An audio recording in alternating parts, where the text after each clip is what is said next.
200-র বেশি আসন নিয়ে সরকার গঠন করতে যাচ্ছে বিএনপি। বিএনপি চেয়ারপারসন তারেক রহমানকে সবার আগে ফোন করে অভিনন্দন জানিয়েছিলেন ভারতের প্রধানমন্ত্রী নরেন্দ্র মোদী। টেলিফোনে তিনি তারেক রহমানের সঙ্গে কথা বলেন। তারপর নিজের এক্স হ্যান্ডেলে নরেন্দ্র মোদী লেখেন অভিভূত।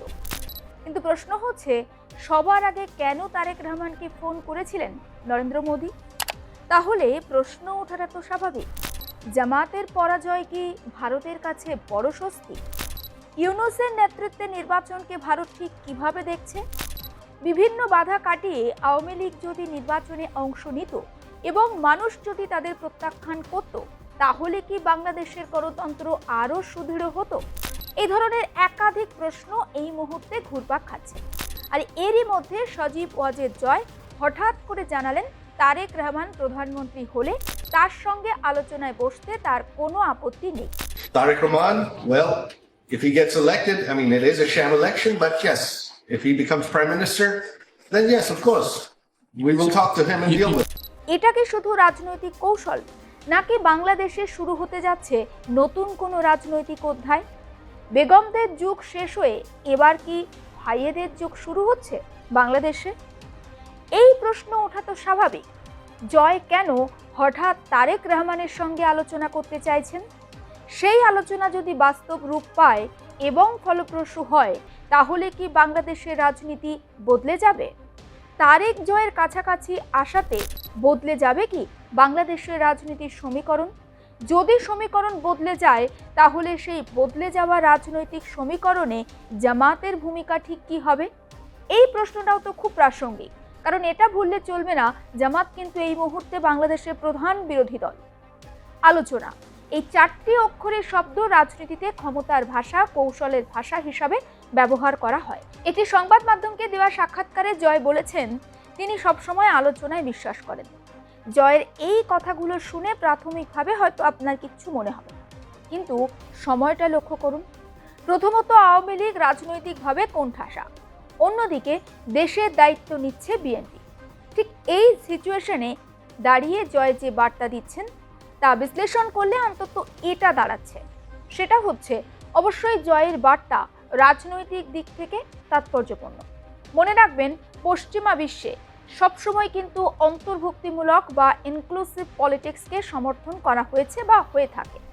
জয় যখন বলছেন তারেক রহমান প্রধানমন্ত্রী হলে তিনি আলোচনার জন্য প্রস্তুত, তাহলে কি জয় আন্তর্জাতিক বিশ্বের কাছে এটা প্রমাণ করতে চাইছেন আওয়ামী লীগ কোনো সংঘাতের নাম নয়, তারাও রাজনীতির মধ্য দিয়ে বাংলাদেশের মানুষের পাশে থাকতে চায়? বলতে পারেন এটা জয়ের একটা কৌশলী কূটনৈতিক অবস্থান। কিন্তু এই কৌশলী অবস্থান কি বাস্তব রূপ নেবে?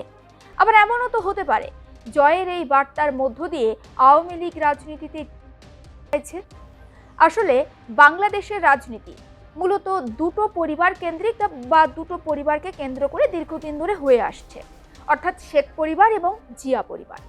এই পরিস্থিতিতে যদি আওয়ামী লীগ পুরোপুরিভাবে রাজনীতি থেকে দূরে চলে যায়, তাহলে তাদের জন্য পুনরায় রাজনীতির মূল স্রোতে ফিরে আসা বেশ কঠিন হবে। তাই হয়তো জয় অনুমান করতে পারছেন এখন প্রতিশোধের রাজনীতি নয়, বরং সমঝোতার রাজনীতি তাদের জন্য হচ্ছে টিকে থাকার একমাত্র উপায়। কিন্তু জয়ের ডাকে কি সাড়া দেবেন তারেক রহমান? বাংলাদেশের রাজনীতিতে এই মুহূর্তে জামাতের উত্থান একটা বড় ফ্যাক্টর। জয় হয়তো এটা বুঝতে পারছেন, বিএনপির সঙ্গে বা তারেক রহমানের সঙ্গে যদি সরাসরি আলোচনায় বসে একটা সমঝোতার রাস্তায় যাওয়া যায়, তাহলে অন্তত জামাতকে কোণঠাসা করা সহজ হবে। দেখুন, তারেক রহমান বাংলাদেশের প্রধানমন্ত্রী হিসাবে শপথ নিলে এবং জয়ের সঙ্গে আলোচনায় এক টেবিলে বসলে প্রতিশোধের রাজনীতি অন্তত বাংলাদেশে কমতে পারে। কারণ বাংলাদেশের রাজনীতিতে প্রতিশোধ শব্দটা একটা ক্যান্সারের মতো। এছাড়া এই দুটি বড় দল একসঙ্গে যদি কাজ করে বাংলাদেশে, তাহলে অনেক সংস্কারও সম্ভব হবে। তাছাড়া মাঠের রাজনীতিতে ওই আমরা বনাম তারা, এই রাজনৈতিক আলোচনাটাও অনেকটা কমে আসবে। কিন্তু এতক্ষণ যা বললাম শুনতে হয়তো ভীষণ সহজ মনে হচ্ছে, বাস্তব কিন্তু বেশ আলাদা। অতীতের মামলা, হামলা, গুম, এমনকি গ্রেনেড হামলা, বিএনপি নেতাদের মধ্যে আওয়ামী লীগ নিয়ে একাধিক ক্ষোভ। তারেক রহমান যদি খুব বেশি আওয়ামী লীগের প্রতি ভালোবাসা দেখান, তাহলে কিন্তু বিএনপির ভিতরেও একটা চাপ তৈরি হতে বাধ্য।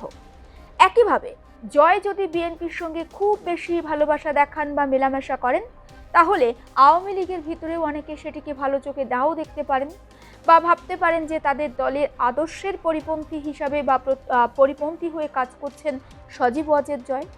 কিন্তু সব সম্ভাবনার পিছনে ফেলে যদি সমঝোতা হয় জয় এবং তারেক রহমানের মধ্যে, তাহলে জামাতের কি হবে?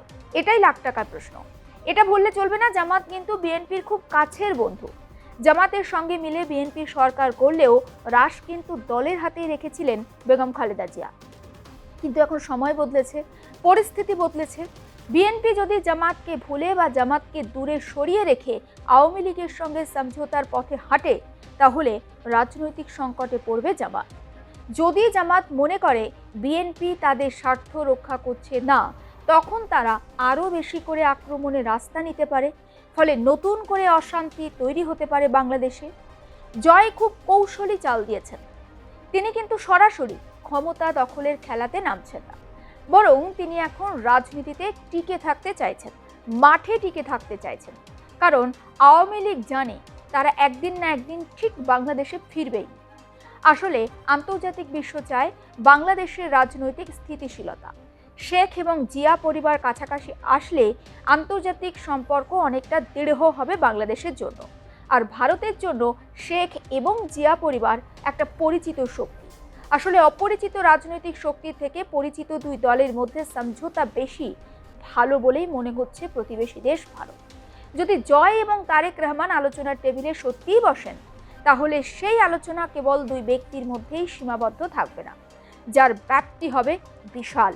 এবং তার ডিভিডেন্ড বাংলাদেশ কতটা পাবে তার দিকে না তাকিয়ে বরং তার ডিভিডেন্ড গোটা বিশ্বের কাছে যে একটা বার্তা বহন করবে, সেটাও কিন্তু স্পষ্ট। এখন দেখান তারেক রহমান এবং সজীব ওয়াজেদ জয় সমস্ত বাধা অতিক্রম করে এই তরুণ প্রজন্ম রাজনীতিতে নতুন অধ্যায় লিখতে পারেন কিনা।